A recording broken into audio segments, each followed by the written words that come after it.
Estamos con la visión del señor Jorge Altamira, dirigente de izquierda, que comparte con nosotros sus apreciaciones y sus opiniones sobre lo que está pasando. Vamos a la nota. Bueno, continuamos luego con el audio que estábamos pasando y estamos en comunicación con el dirigente político Jorge Altamira. Jorge, buen día, bienvenido a De Todo Un Poco, ¿cómo está? ¿Qué tal? Buenos días, gracias. Bueno, lo convocábamos como siempre para hacer un análisis de la situación. Estamos viendo que, bueno, crisis tras crisis tras crisis, mentiras dibujadas o medias verdades, el presidente viajando a Israel, al Muro de los Lamentos, mientras acá está en el Muro de los Lamentos toda la población porque está con una crisis económica tremenda. ¿Cómo está viendo usted el panorama? Bueno, la conducta de Milei es una conducta muy reprobable porque está apoyando una guerra que ha sido calificada por la Corte Internacional como un genocidio, como crímenes de guerra. Él está asociando por su investidura presidencial a la Argentina a una guerra de características criminales.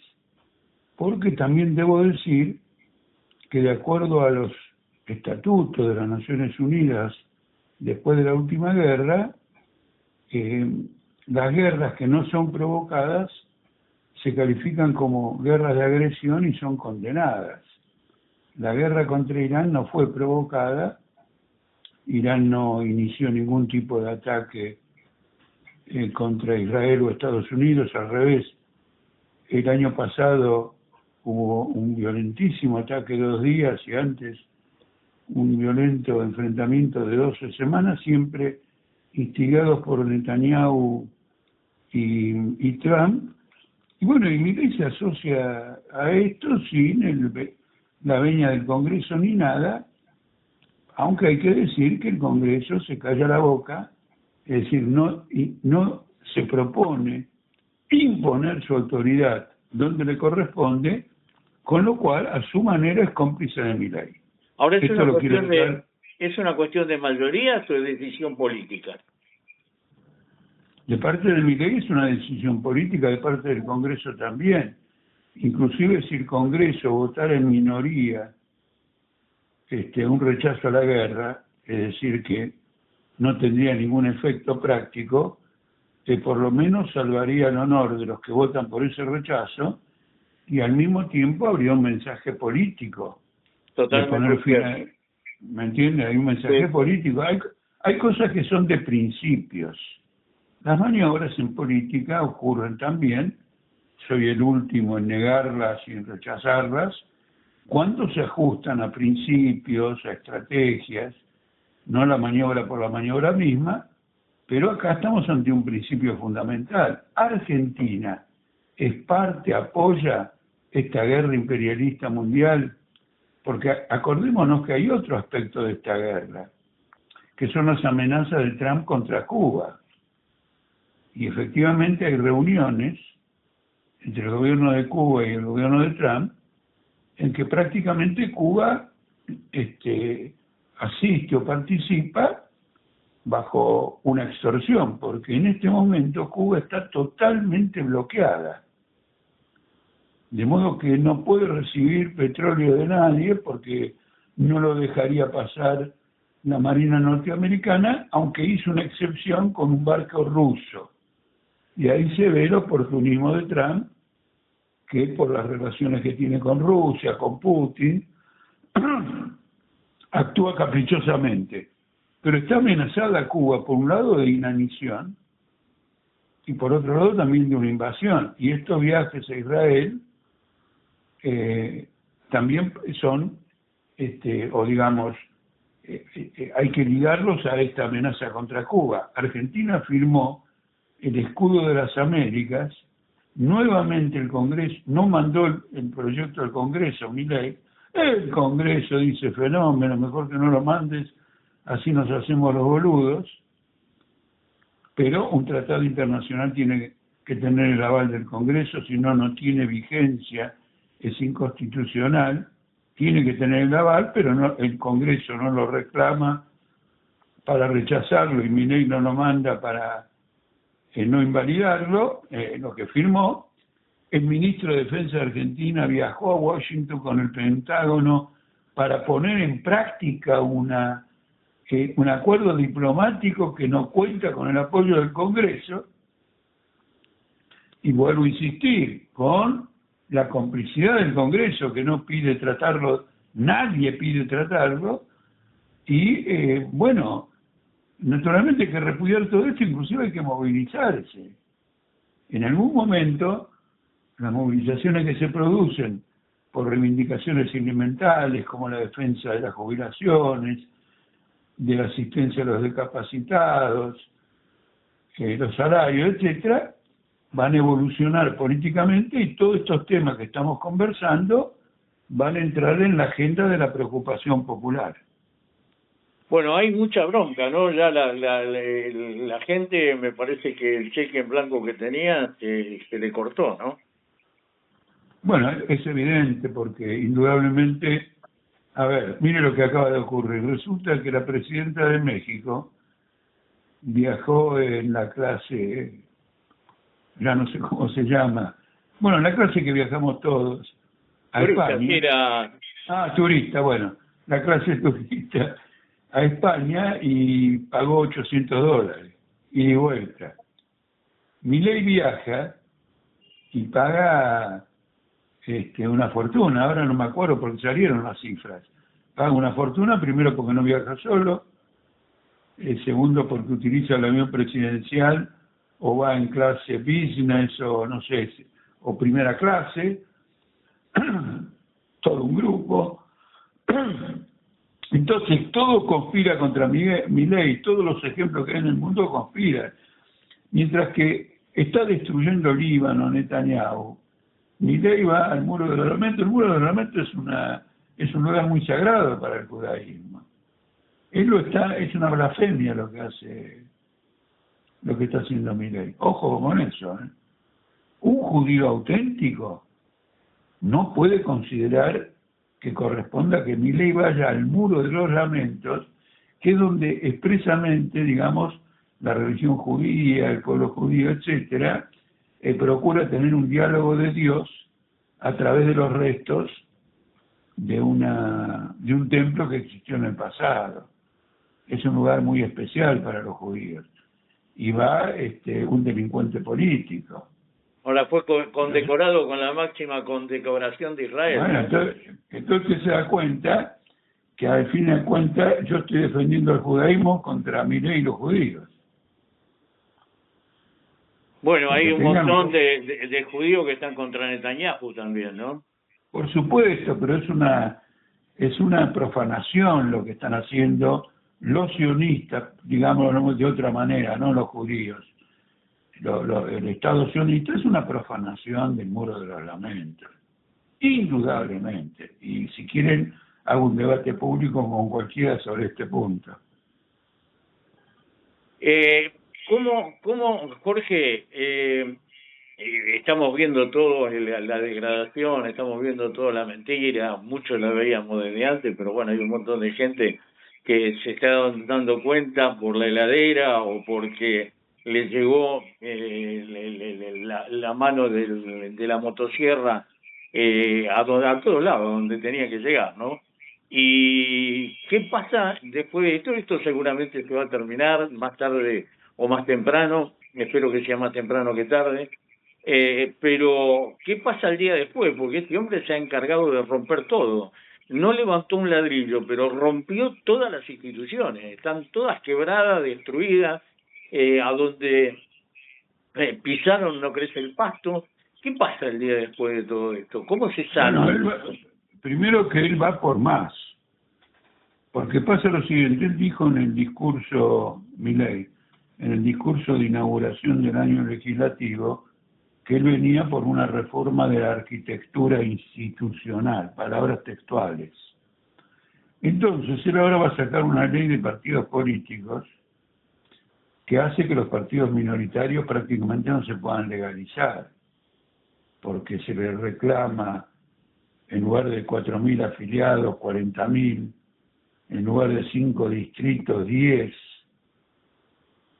Con esto lo que quiero decir, ¿por qué los partidos minoritarios, y especialmente la izquierda? Porque para todo eso hay que tener muchísimo dinero.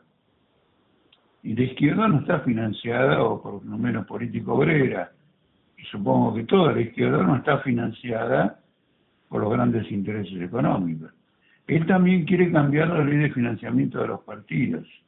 Es decir, que el Estado no se haga cargo de los gastos electorales, siempre vigilados por las autoridades competentes, cómo se gastan y todo lo demás, de manera que los partidos puedan ser financiados, por ejemplo, por el Citibank, el JP Morgan, Techin, etcétera, etcétera.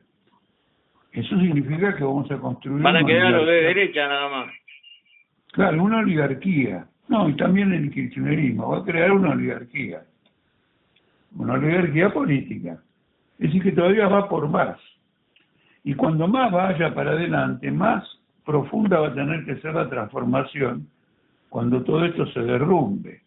Ayer escuché a un periodista por la televisión muy calificado, con mucha información, muy educado, muy instruido, que señaló que el gobierno pensaba salir del default en que va cayendo sistemáticamente con préstamos del Banco Mundial, del Banco Interamericano de Desarrollo y de otra entidad pública Y el Fondo internacional. Monetario que le dieron 1.000 millones más.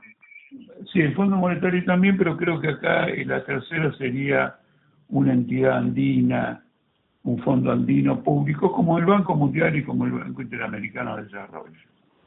Y entonces dijo, contó, y entonces se va a ir pagando la deuda. Este es otro delito. El Banco Mundial solo presta para obras de infraestructura y para programas sociales. El Banco Interamericano de Desarrollo solo presta para obras de infraestructura y el otro también. Es decir, que si yo contraigo un préstamo para hacer una red de subtes, hacer una red cloacal, y en lugar de eso los cambio por pesos o agarro los dólares para pagar la deuda, eso es un delito. Y no dijo que era un delito. Igual si el banco le presta es otro delito, ¿no? Porque son fondos afectados. No, sí, lógico, el banco dice que le presta para infraestructura. Eso porque está en los estatutos del banco. El banco no puede prestar por otro motivo. Por lo tanto, si Milei hace lo contrario, está cometiendo un delito contra el banco. El único problema es que el banco es cómplice de esta operación. Sabe que el dinero no va a ser usado en los términos del estatuto del banco. Esto se ha hecho reiteradamente, Milei no inventa nada. Se ha hecho reiteradamente, pero a veces no para pagar la deuda, sino para hacer otras cosas. Pero por eso este país no tiene infraestructura. Porque cuando alguna vez le prestan plata para infraestructura, la gastan en otra cosa. Este es el interés económico de estos partidos capitalistas y patronales. Nadie actúa a ciegas, todos siguen un interés. Si usted me pregunta a mí, ¿vos qué interés seguís, Altamira? Bueno, yo creo haber hecho una vida enteramente jugada a la causa de los trabajadores, de sus intereses inmediatos y de sus intereses históricos, porque acá no se trata de sobrevivir, sino de la capacidad de desarrollarse culturalmente, materialmente, no solo uno mismo, sino toda su familia y todo su entorno. Porque la pobreza... Jorge, hay posibilidad, estuve hablando el otro día con Storani y bueno, veía por ahí menos nocivo hacer una alianza con Kicillof que con el gobierno. Bueno, varios dirigentes estaban viendo cómo ir juntándose o buscar puntos de coincidencia para derrotar ese modelo, ¿no? ¿Hay posibilidad de que ustedes se puedan sumar a alguna o convocar alguna gran movimiento para... No, esta coalición que usted dice es una coalición de derecha. Es decir, una coalición de derecha contra una coalición de ultraderecha. Ahí hay un montón de macristas. Queremos volver al macrismo para sacarlos a Milei.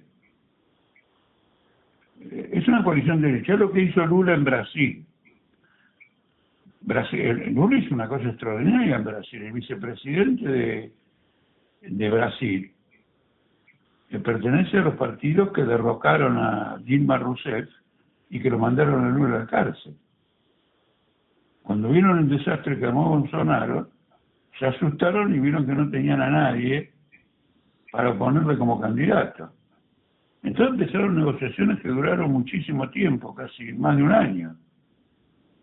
Y Lula terminó haciendo un acuerdo con quien lo mandó preso al servicio de los intereses de Bolsonaro y que derrocó al gobierno constitucional por un voto parlamentario completamente fraudulento en el año 2016.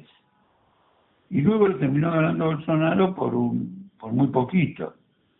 Es una operación política que hizo la burguesía brasileña cuando, a raíz de la pandemia, a raíz del COVID,